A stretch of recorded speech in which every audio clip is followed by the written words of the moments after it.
Hello, I'm Judith Davis. Are you tired? When you are, it makes everything harder.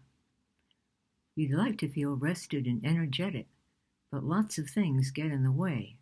Some are external, but life is also made harder by the habits that don't serve us, habits that we'd like to change. But how can you deal with these problems when the demands of your life leave you feeling tired? What about habits you'd like to change? Becoming more fit? But if you're tired, you'll probably feel that you don't have the energy to go to the gym or to exercise in any way. Eating more healthfully?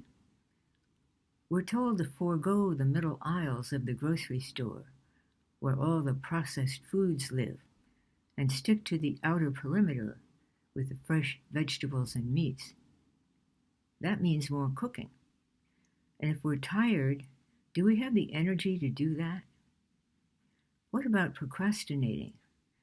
Wouldn't it be nice to feel free of the burden of postponed tasks that weigh us down when we procrastinate? But it's even harder to address those tasks when we're tired. And what if we're a bit messy? We know that we'd feel better if things were organized and neat, but when we're tired, tidying up may be more than we can muster up the energy for. And multitasking can become an addiction that we're too tired to struggle with ending. What about the unhelpful habits that we aren't even aware of? I've described some of these in past posts. For instance, being overly accommodating because you feel that you must do this to be a nice person. Assuming that feelings of guilt are normal, just a part of life, when this is not so. Being a perfectionist, feeling that this is a good trait rather than a burdensome one.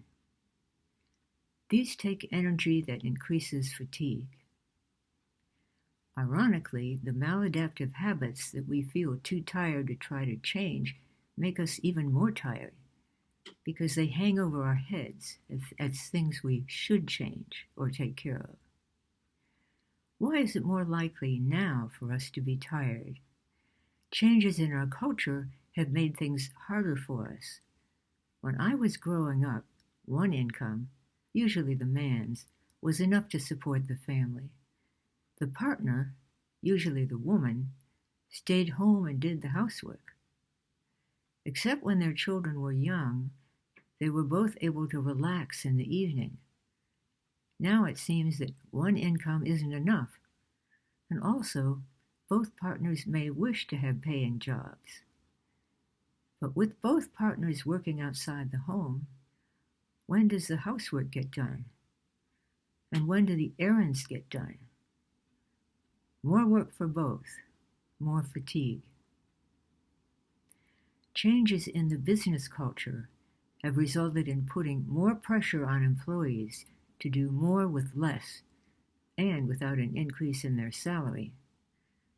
A business friend of mine, a former C-suite executive, explained to me that company CEOs are now under intense pressure to maximize profit because the internet tracks their productivity, just as their companies track their employees.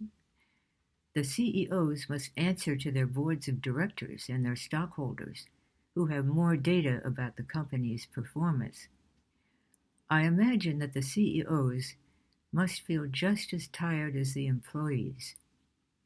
And any anger that we might feel about these new working conditions also increases our fatigue. Be all you can be. A past Army motto is now in use again. Wouldn't it be nice to be all we could be? Healthy, strong, competent, creative, freed from maladaptive habits, and enjoying life? Grown.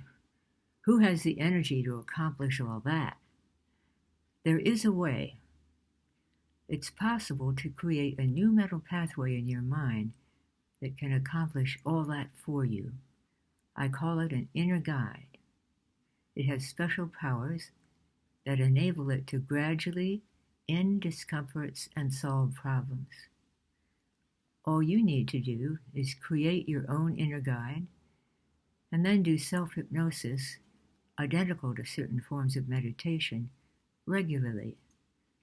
While the inner guide's work takes time to achieve the result you want, each time you do self-hypnosis, you experience a feeling of peacefulness and calm, and you emerge feeling refreshed.